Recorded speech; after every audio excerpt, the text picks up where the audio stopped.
Welcome to WhiskyCast, cask strength conversation featuring news and interviews from the world of whiskey. I'm Mark Gillespie. This is episode number 982 for December 11th, 2022.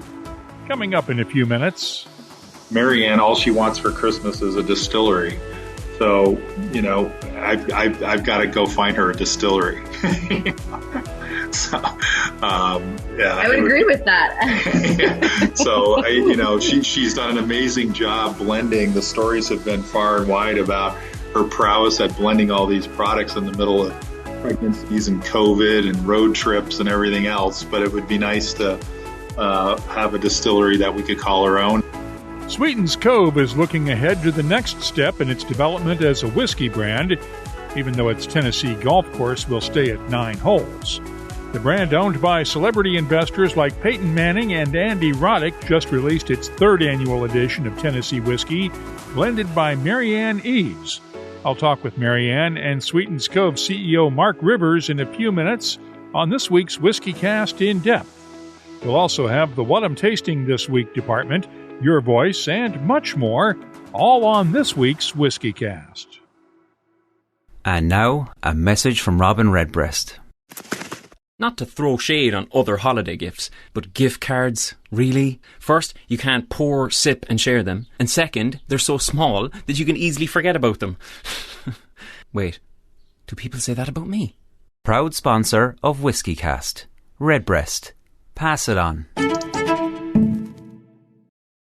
Hey friends, Gabriel Cardarella here with Dewar's Scotch Whiskey, and I can't wait to introduce you to the new Dewar's 12-year hitting shelves this holiday season. More a little later in this episode of WhiskyCast. Let's get started with the news. It's brought to you by the Dalmore. Look for Kentucky Governor Andy Beshear to tout his administration's record in getting new whiskey investments when he runs for re-election next year. In just one day Thursday, nearly $350 million in new projects were announced. Pernod Ricard will invest $250 million to build a new distillery for Jefferson's Bourbon in Lebanon, Kentucky. The distillery will be capable of producing 7.5 million proof gallons of bourbon annually when it opens in the summer of 2024. It'll be the first time Jefferson's has had a home of its own, and that had Jefferson's co-founder Trey Zeller practically doing cartwheels down a New York City street when I talked with him. It is a big deal. 25 years in the making, and we'll have a little more control over our long-term ambitions and allow us to continue on the growth platform that we're on currently domestically, and allows us to get back out internationally, which we roped back in a couple of years ago to make sure that we can supply our market in homes. Very excited about it. We're got the support of Pernod Ricard writing those big checks to really allow us to be really creative, put together what I think is going to be the most green distillery ever built. The distillery will be designed to be completely carbon neutral from day one and will also include a visitors center and brand home for Jefferson's. Construction is expected to start next month. Meanwhile, the Culsveen family's Kentucky bourbon distillers will invest $93 million to build a sister distillery to their Willett distillery in Bardstown. Plans call for the new distillery and warehousing complex to be built in Springfield, Kentucky. President Britt Culsveen declined our request for an interview this week, saying the project is too early to share details on just yet. Both projects qualified for packages of tax rebates and credits from the Kentucky Economic Development Finance Authority. Craft distillers have had some economic success of their own this past year. The latest Craft Spirits Data Project report from the American Craft Spirits Association and Park Street Consulting shows most craft distillers rebounded from the pandemic in good shape. In fact, the number of active craft distillers in the U.S. grew by 17.4% over the last year. As of this past August, there were 2,687 craft distillers in the U.S. ACSA Chief Executive Margie Lehrman told reporters craft sales grew by 12% during 2021 over the previous year, to an all-time high of $7.5 billion in sales. Despite all the hardships, I'm here to report and to let you know that our industry rebounded in ways that we didn't think possible.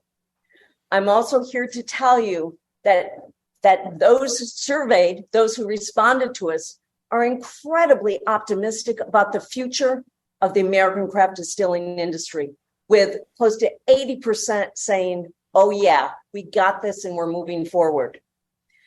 Numbers will show that we surpassed growth in terms of both value and volume as a percentage of the overall industry.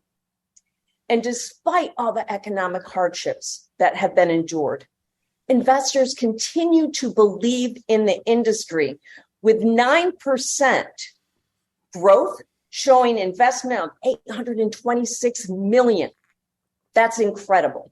Exports of U.S. craft spirits grew 58% during 2021, thanks to the end of European tariffs on U.S.-made whiskeys. California remains the top state for craft distilling, with 225 distilleries in operation. New York, Texas, Pennsylvania, and Washington round out the top 5. Together, those 5 states account for almost a third of the country's craft distilleries. In other news, the Bardstown Bourbon Company is coming out with its own line of whiskeys distilled in-house for the first time. The Origin series will debut early next year, and Bardstown Bourbon's Dan Calloway says it's a key point in the distillery's growth. We wanted to wait till it was 6 years so we could really balance those grain notes with the oak notes and hit just a beautifully 100% estate distilled product. And it, like I say, it's going off the line today. So we'll have a core bourbon, a wheated bourbon, and then a rye.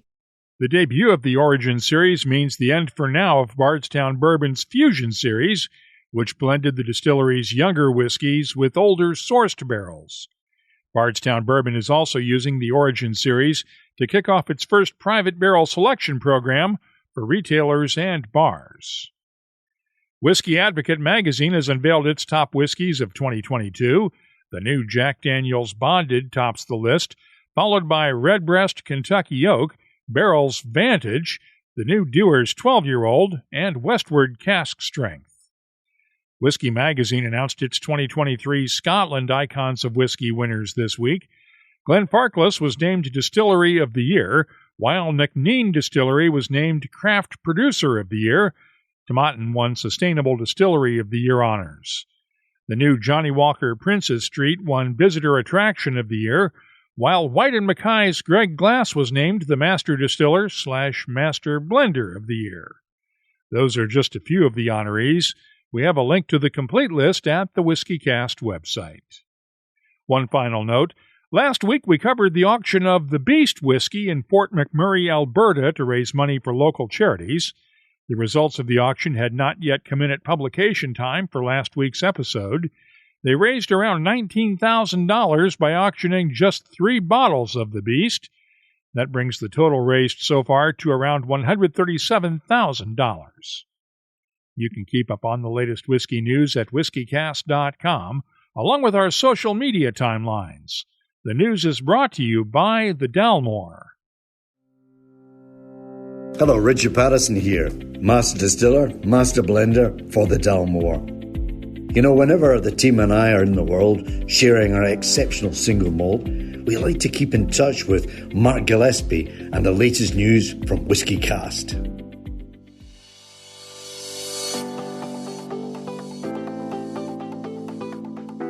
Time now for the WhiskyCast calendar of events, brought to you by Catoctin Creek Distilling. Things are winding down for the holidays now, but Buffalo Trace's annual holiday lighting display will be open each evening through January 1st in Frankfort, Kentucky.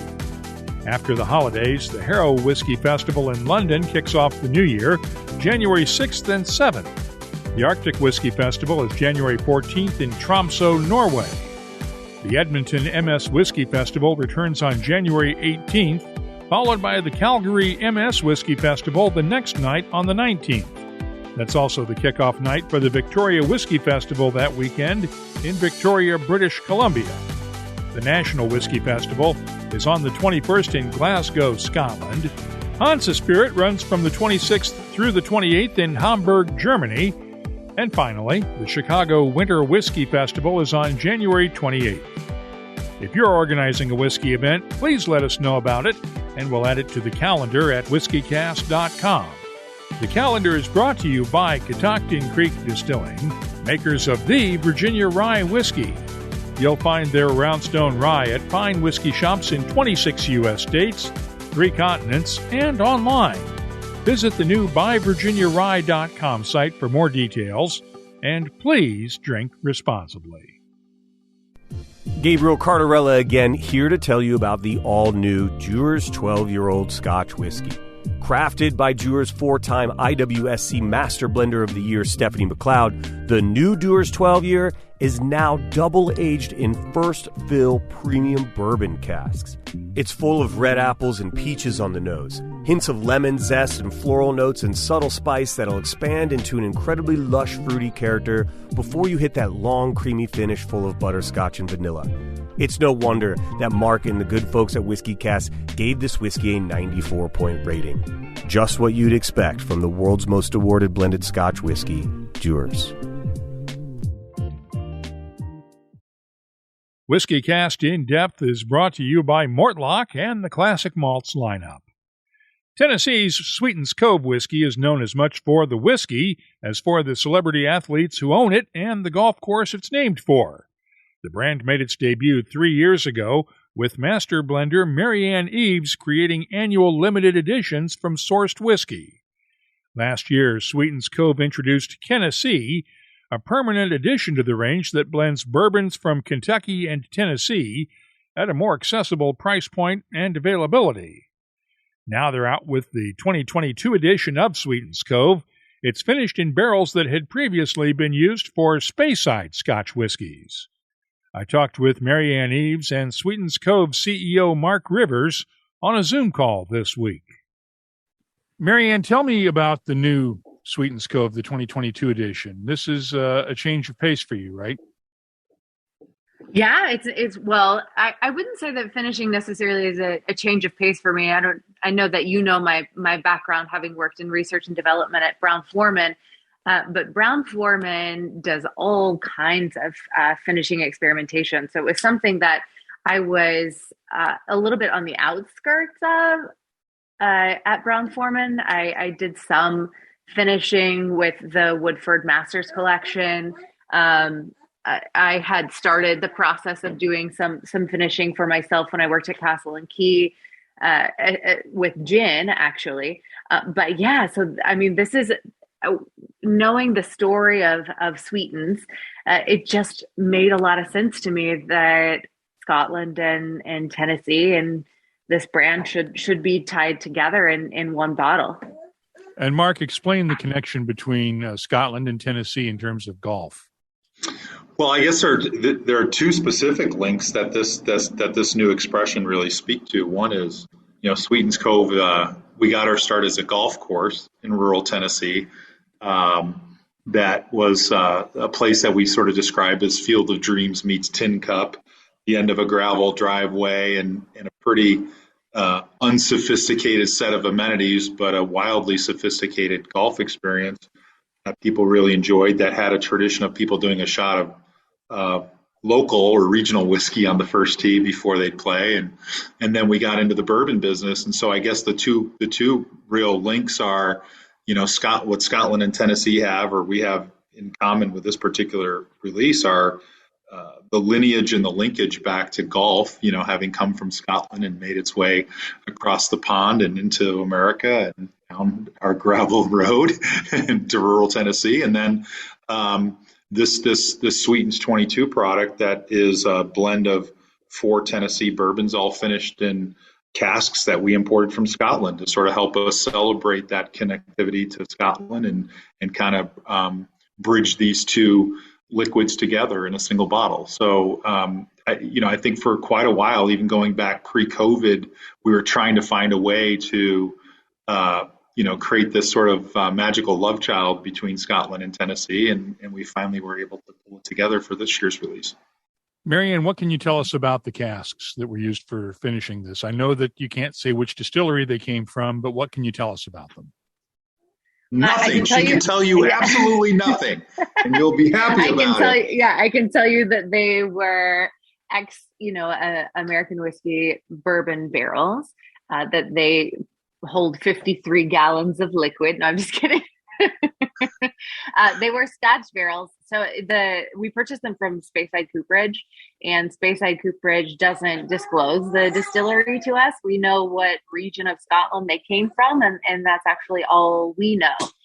So they're a very lightly peated Scotch. It really what we got from the barrels was an oak character and a little bit of like sweet fruit notes. So it's not going to be a big smoky profile. It actually just enhances nicely the robust Tennessee profile that we had already created as the base. Now, how does this one compare to the previous two editions? Oh, it's and I think challenging to compare because they've all been created as limited expressions, they're all one of a kind. Yeah. We should note that Marianne is balancing this interview with stick handling a 1.5-year-old baby, so that's going to be. And she manages better than most. She does, and we are proud of her for the way she manages. I would, Mark. I could jump in. I think the third. We've done three of these sort of specialty releases. And each are a little bit different. And, one thing that's important to us as a company and as a brand and as a culture is to really embrace and support Marianne in sort of exploring some boundaries and trying some new things and doing different things. I think we've just, our first couple releases were kind of just Tennessee products, but I think this, pushing the boundaries a little bit was particularly fun with this release. And I hope we can do more of that. We expect to do more of that. Let's talk about Tennessee, your flagship that is the mainstay of the range. That's the blend of Kentucky and Tennessee bourbons. How is that being received so far in the marketplace? Because that's your one that's most widely available. I can jump in real quick, and then maybe Marianne can talk.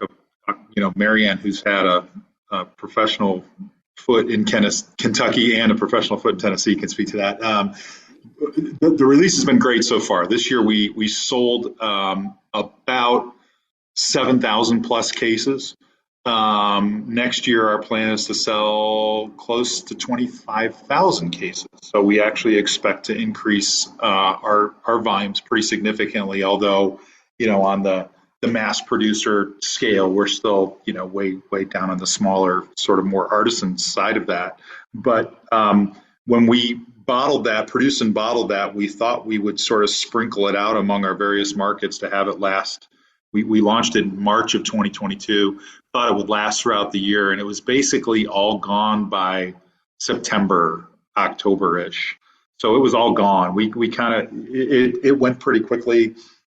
I think we sold about 12 months worth of volume in about 6 months. So the reaction was pretty good. I think people like the sort of all access price point, but with the quality that they expect from us and the quality that Marianne delivers. And so we're really proud of that. I think it's I think it's a product that will be a mainstay for a long, long time. Marianne, do you want to add anything to that?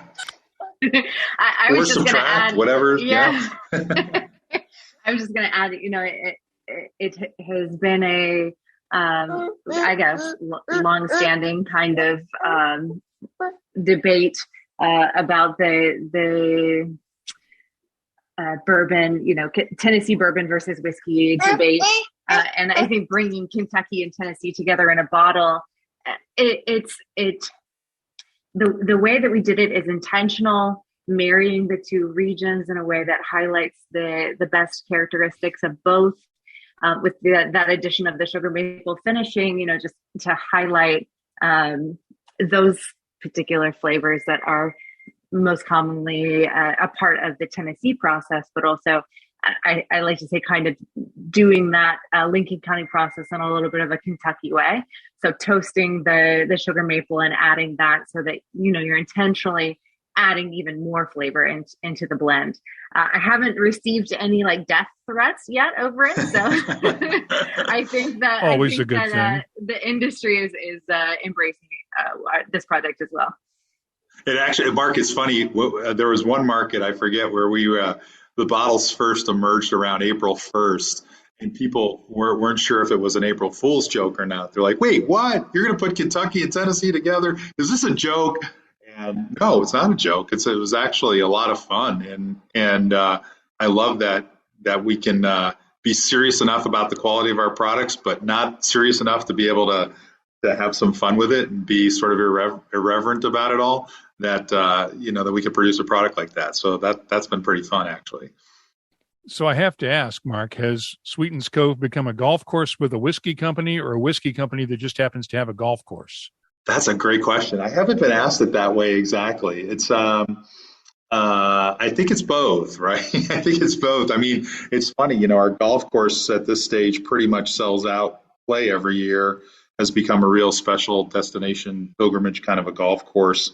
But we can only put so many people through it in the course of a year because it's only 9 holes, and it's not the best weather in the winter and things like that. So the bourbon has allowed us to sort of ambassador our brand and our experience out to a broader audience. There's a lot of people in Texas who've never played golf at Sweetens Cove and probably never will because of the distance, but can try the bourbon product. So yeah, I think we've become a little bit of both, but that's a well-crafted question. Marianne, the 2021 edition of Sweetens Cove has won a bunch of awards and a bunch of accolades. That one is still available along with the 2022, right? Yes. Yeah. In certain markets, in certain places, Mark, yeah, you can still, I can answer that on the operations side, I guess. And we'll vamp for a second here while Marianne reconnects in. Yeah. How do the partners in Sweetens Cove feel about the success of the bourbon brand? Everybody's had a really good time with it. It's a funny thing, Mark. It's when we first started, we started with the golf course, and then after a little bit of time had the idea about the bourbon, but we really had no expectations about what it was going to mean. I mean, I think if in the first year we created product, if we just somehow found a way to attach liquid to bottles and they, and the bottles, worked and the beverage, whatever it was drinkable, I think probably everybody would have been pretty happy because it was an adventure by a bunch of people who knew nothing about what we were doing. Marianne was the only person who actually knew anything. The rest of us were kind of faking it till we make it.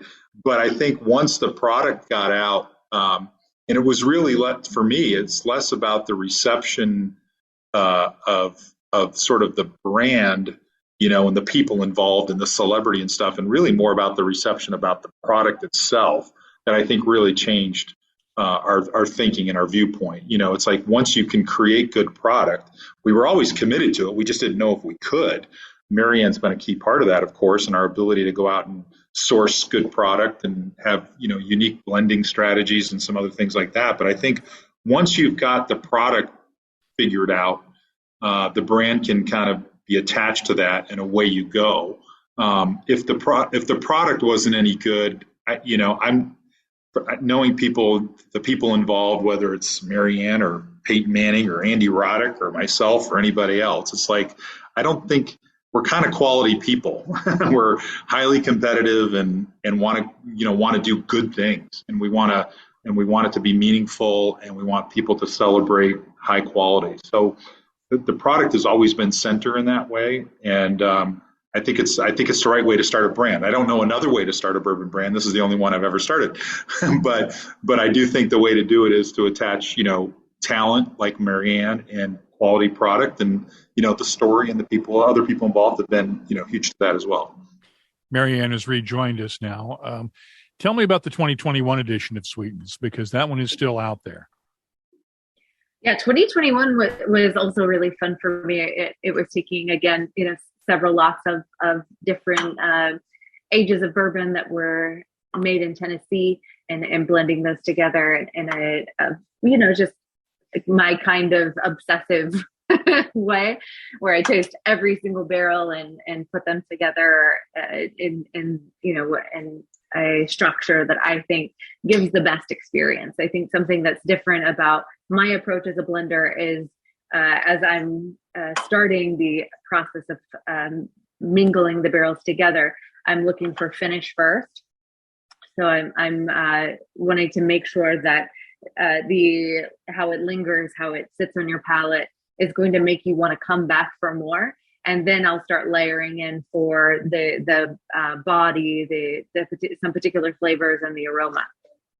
That's sort of a backwards way of doing it. A lot of blenders start with the nose first and then work through the palate, then the finish. It's an unusual way. Yeah. How'd you come up with that method? I found for me it working backwards like that. So, often in these individual barrels, I found that, they'll have a particular thing that's strong about them. So it's got a great nose and kind of a so-so finish. It's got great body, but it's, it's often like you don't always smell what you taste. So working from the end first, I can really ensure that I have that complete package.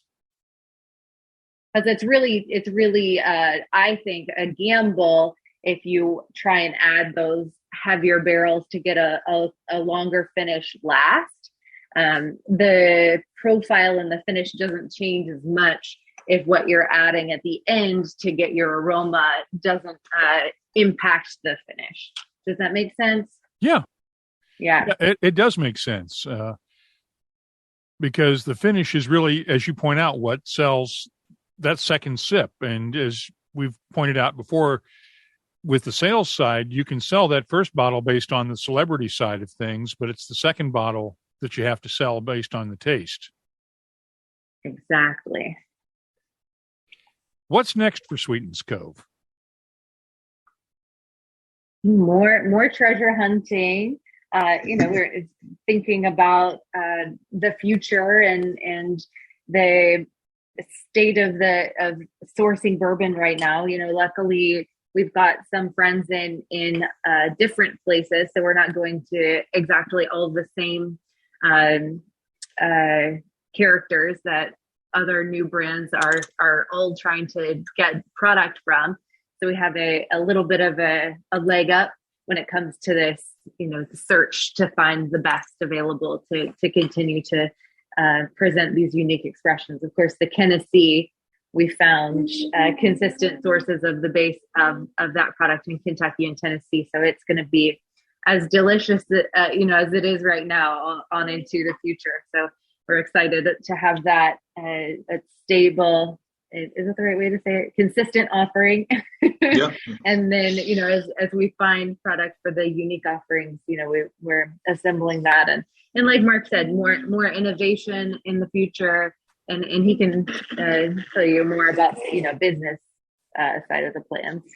Yeah, we're only in 14 states now, Mark. So we still have a lot of room for growth. And, we've been purposely methodical. This hasn't been about, just how many celebrity billboards can we put up? It's, let's create good product, get it out there, sell through it, build some relationships, have people acknowledge and celebrate what we can do. So I think, there is some growth ahead for us that way. And, Marianne, all she wants for Christmas is a distillery. So, I've got to go find her a distillery. So, I would agree with that. Yeah. So, she's done an amazing job blending. The stories have been far and wide about her prowess at blending all these products in the middle of pregnancies and COVID and road trips and everything else. But it would be nice to have a distillery that we could call our own that would allow us to sort of ramp up production. And as we all know now, too, in this business, oftentimes distilleries can be an attraction or a specific visitor destination, or, just kind of a unique experience to engage with customers. And I think on the basis of our story and brand, that would ring true as well. So it would be great if we can get ourselves a distillery here in the next couple of years. Is there land around the golf course to build one? There is. I don't know if that's the right spot to do it. It's funny. One of the first things I discovered entering the business a couple of years ago was, I was trying to study how people were opening distilleries and starting brands, and I found it funny that these couple of young entrepreneurs with a great vision who probably came out of the industry somehow went together and cobbled millions of dollars and would build these spectacular brand new edifices from the ground up. And then, corn would show up at their buildings. You'd take about a week to distill it, and then you'd sit around and wait for years. Well, the money is just burning a hole in your pocket, and to create good product. And it's that's one of the funny functions of the industry, right? It's we're one of the few products that you have of any kind in the consumer space that you have to sit and age and wait and wait and wait, and the more quality you want, the more you have to wait. So I don't know, maybe the best move for us is acquiring an existing distillery rather than starting from scratch and waiting. But we'll see. And anybody with a distillery to sell, let us know, and we'll get you Mark's contact. That's right. It's like Tradio. Call in with your distillery for sale. Only 2,000 cases of the 2022 Sweetens Cove release will be available at a recommended retail price of $200 each. That's WhiskyCast In-Depth. It's brought to you by Mortlock, whiskey's best-kept secret. Hidden away for decades in some of the world's most famous Scotch whiskies comes a single malt inspired by an original for a fortunate few. Discover the entire Mortlock lineup at malts.com. The What I'm Tasting This Week department is brought to you by Sagamore Spirit. Let's start off with the 2022 Sweetens Cove Tennessee Bourbon.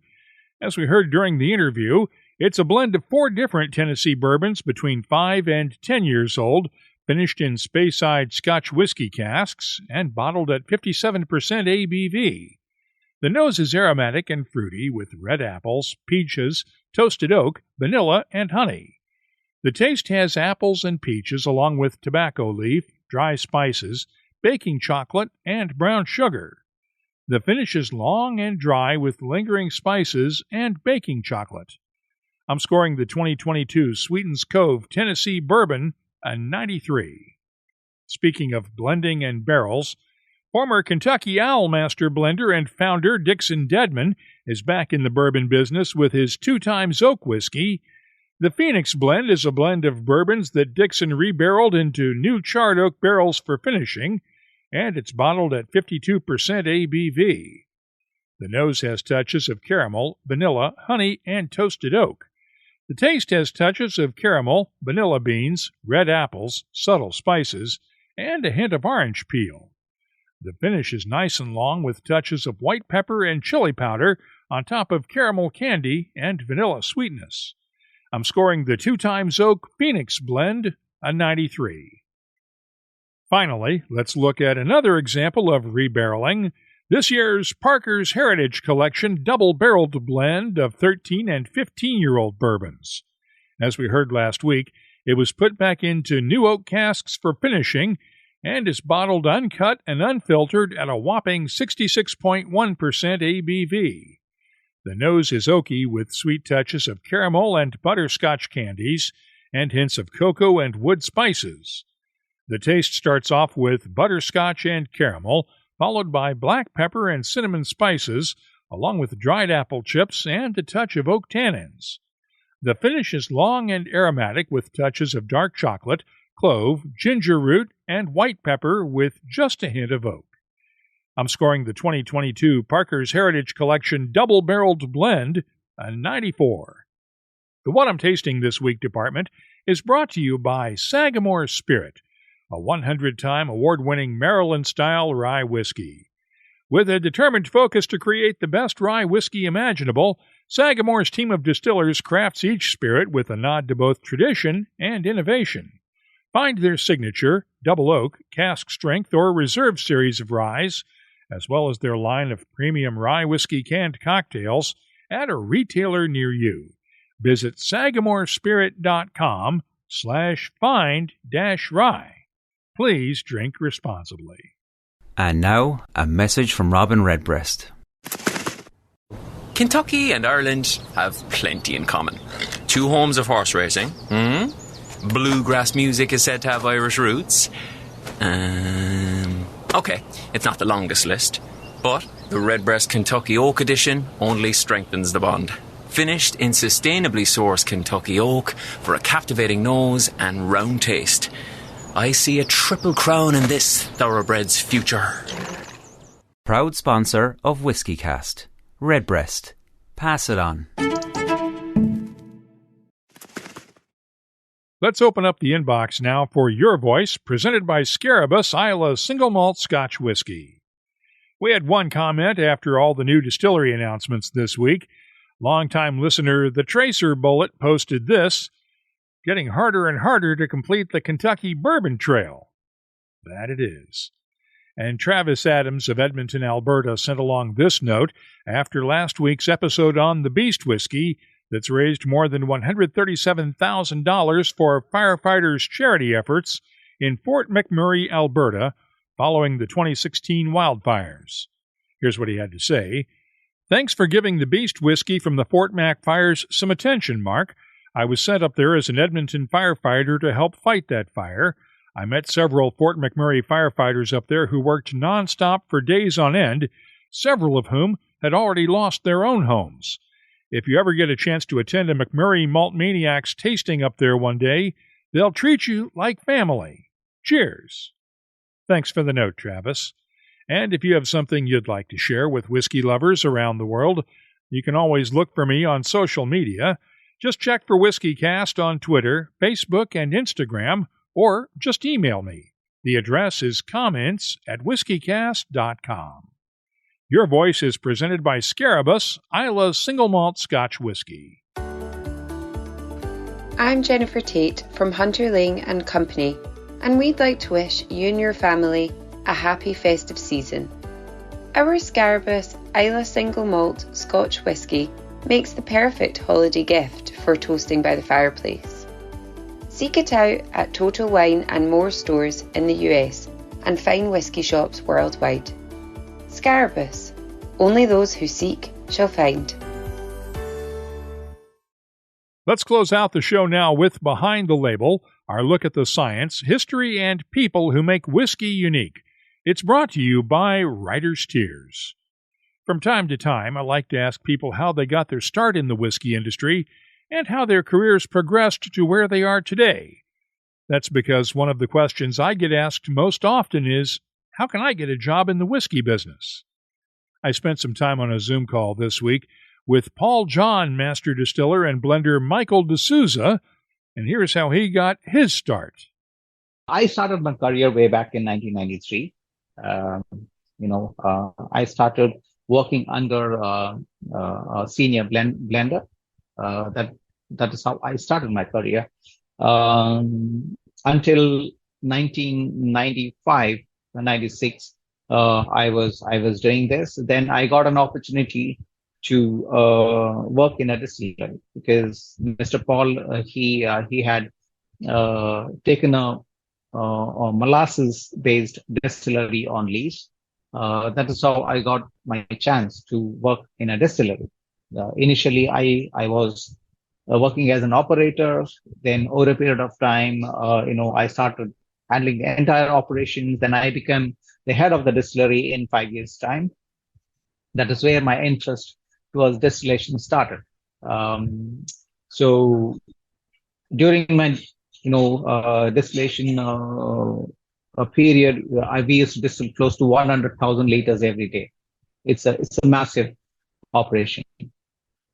So this continued until 2006, and this is where Mr. Paul chose me to start the single malt distillery. So from Bangalore, I was shifted to Goa, wherein I started And I started overlooking the entire construction operations from the scratch. So yeah, I mean, that is how I started my single malt distillation career. Thanks to Michael D'Souza of India's Paul John Whiskey for sharing his story with us on this week's Behind the Label.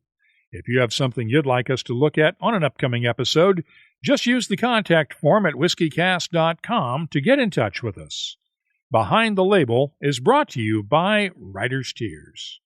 Writer's Tears Copper Pot, an 18th century style of premium Irish whiskey, blended from single pot still and single malt. Like yourself, it's one of life's treasured rarities, and what's rare is wonderful. Writer's Tears Copper Pot.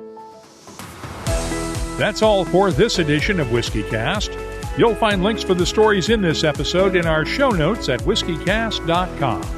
That's also where you'll find the latest whiskey news, my tasting notes, the calendar of events, the whiskey photo of the week, and, of course, a complete archive of all of our past episodes going all the way back to 2005. Get in touch with us on Twitter, Instagram, and Facebook at WhiskyCast. The email address, comments at whiskycast.com.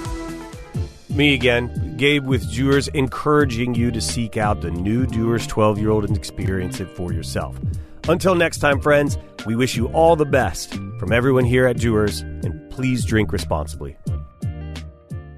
And now, a message from Robin Redbreast. Mark, how are you, buddy? A quick thank you for letting me loose on WhiskyCast this past year. Oh, cheers for letting Dave tag along too.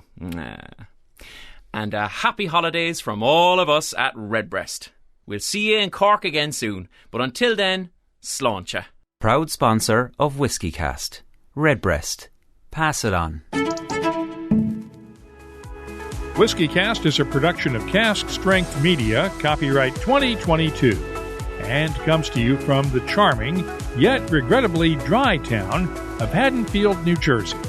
I'm Mark Gillespie, reminding you that when you drink, please drink responsibly. Thanks for listening.